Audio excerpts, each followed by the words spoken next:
Hello everyone, I'm Grandmaster Denes Boros, and today I want to take a look at some sidelines in the evens Gambit. And these are actually very important for you to check out, just so you know what you do if your opponent sort of strays from the mainline theory. So of course, here the main move is to capture this pawn on b4, but there's an interesting option of playing with d5 and counterbalancing this attack with an attack of his own or her own with attacking this bishop on c4. So if we take, then there's dc. And I'm going to talk about this one, but here, of course, e takes d5 is the correct move. Accepting a gambit is always the way to go. By the way, I do want to take a look at the main line though. The main line of this variation, that is bishop takes b4.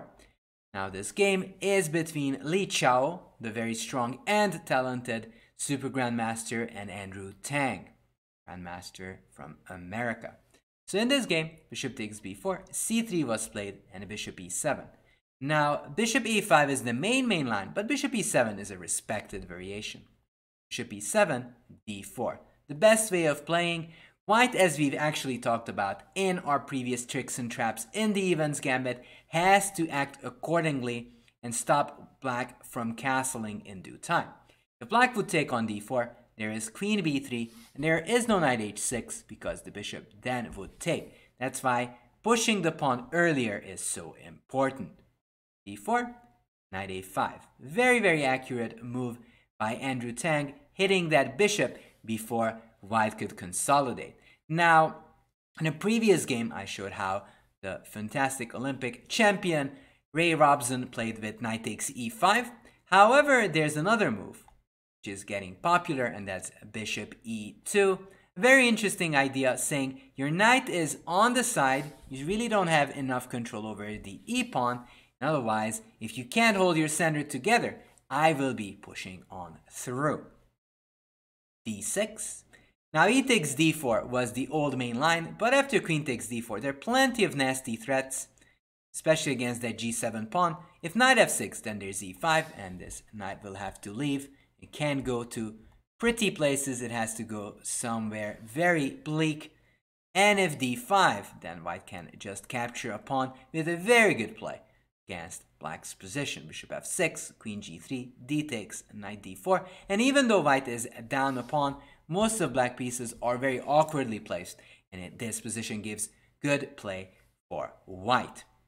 So d4, knight a5, bishop e2, and instead of taking, black usually goes d6, saying, hey, you can take my pawn back.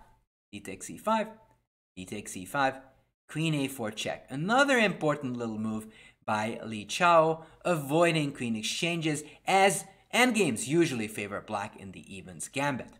c6, not a natural move, but probably still the best one. If black would go knight c6, there's knight takes e5, hitting this knight, which is also under a pin, after bishop d7. Knight takes d7. White is just clearly better, as he has the bishop pair and a potential center once these pawns on the f and e files start moving. So c6 was played, knight takes e5, knight f6, castles, queen c7, f4. A very nice move by Li Chao. He's trying to gain as much space as possible, especially as Andrew Tang's king is still in the middle. b5, queen c2, and queen b6 check. However, queen b6 check seems to be a little dodgy. I believe it's not the most accurate. The big question is castles, but even in that scenario, knight d2 seems to be the best idea, with the plan, as we will see in other games as well, is to get this knight to f3, g5, and then bother that f7 pawn together with that e5 knight over there. If rook e8, king h1, bishop b7, it seems like a normal position. However, instead of knight f3, there is an opportunity for a beautiful conceptual sacrifice for white. Knight takes f7. What makes this so partial? I'll show you. King takes, e5. So now the knight is under attack, also that pawn on h7.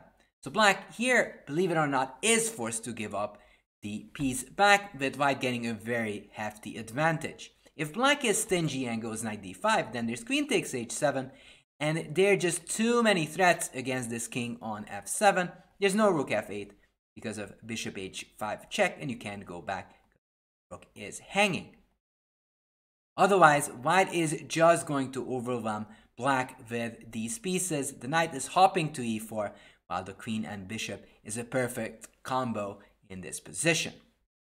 Therefore, even castles would be quite dangerous for black. Queen b6 was played, king h1, castles, knight d2. The same old. Li Chao is planning to get this knight to g5 to attack the weakest link, and that is the f7 pawn. Bishop b7, rook b1. Notice that all these moves that Li Chao is playing is with a deep purpose. Saw that the queen on b6 is in the way and in a potential x-ray, so he puts the rook on the file. a6, c4. Very consequential play. Rook d8, knight f3. Now, as everything has consolidated on this side of the board, Li Chao gets his attention to the other side of the board. c5, knight g5. Lands against that f7 pawn. h6. And this is actually what differentiates a grandmaster from a super grandmaster. A super grandmaster knows how to play on both sides, and the normal casual grandmaster sometimes fails to spot these distinctions. Here, Li Chao shows why he is such a great player and takes on b5, suddenly shifting his attention to the queen side. A takes b5.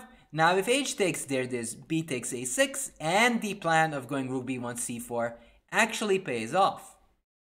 A takes b5, set to capture back.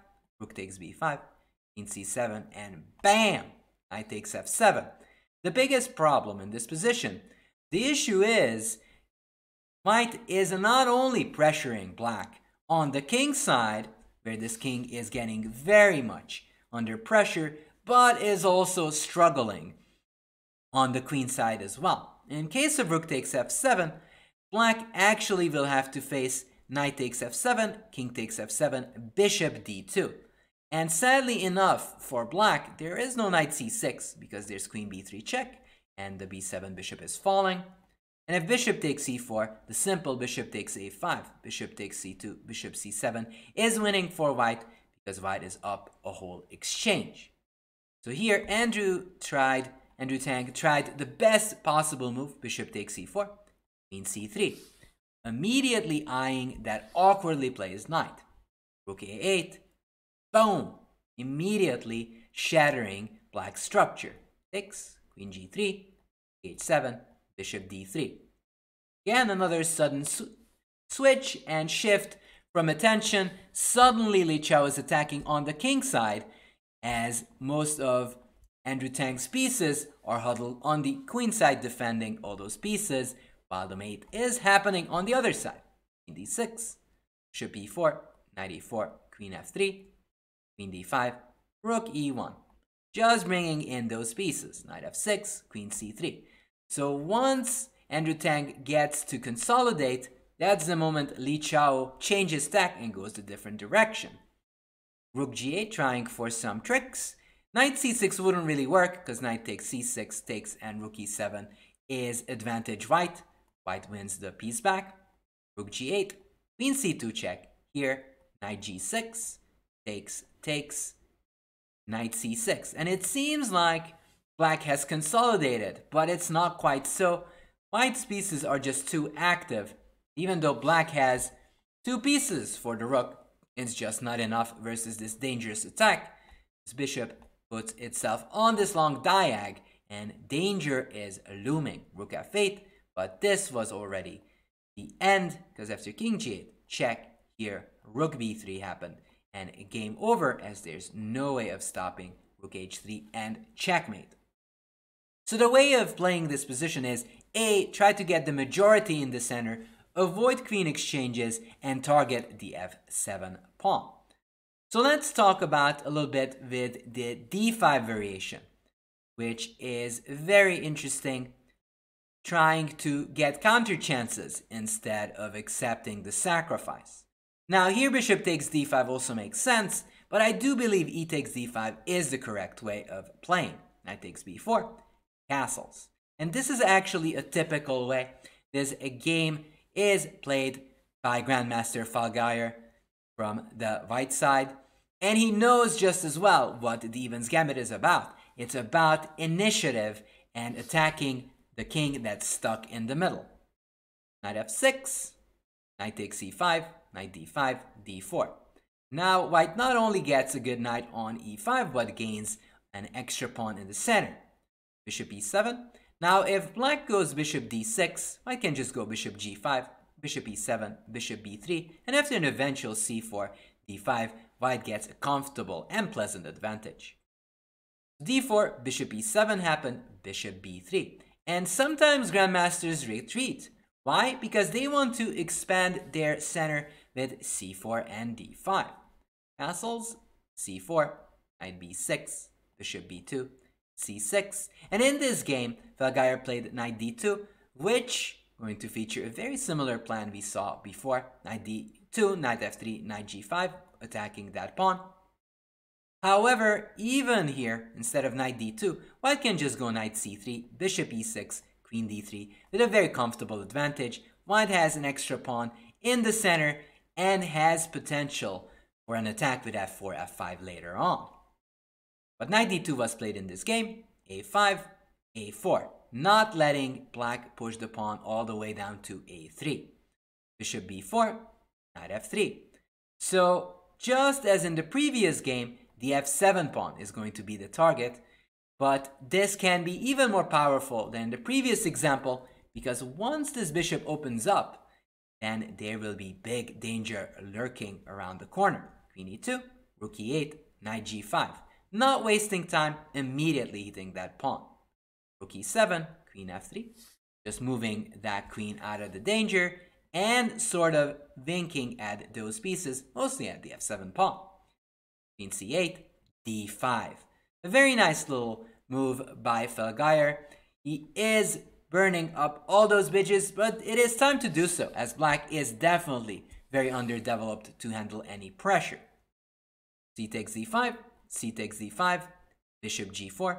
Now, if black goes h6, knight f7 takes, and after d6, actually takes d6, black is facing a dangerous attack in face of those powerful snipers on b2 and b3. Bishop g4, queen d3, eyeing this side, but just like in Li Chao's game versus Andrew Tang, he's trying to spread out and put pressure on both sides of the board. Bishop f5, queen b5, bishop d6, and it seems that black is consolidating, but it's actually one move too late. Here, queen b6 would run into bishop e5, and black is more or less holding together. But after knight takes f7, it is game over, because after this exchange, there is no more target on e5.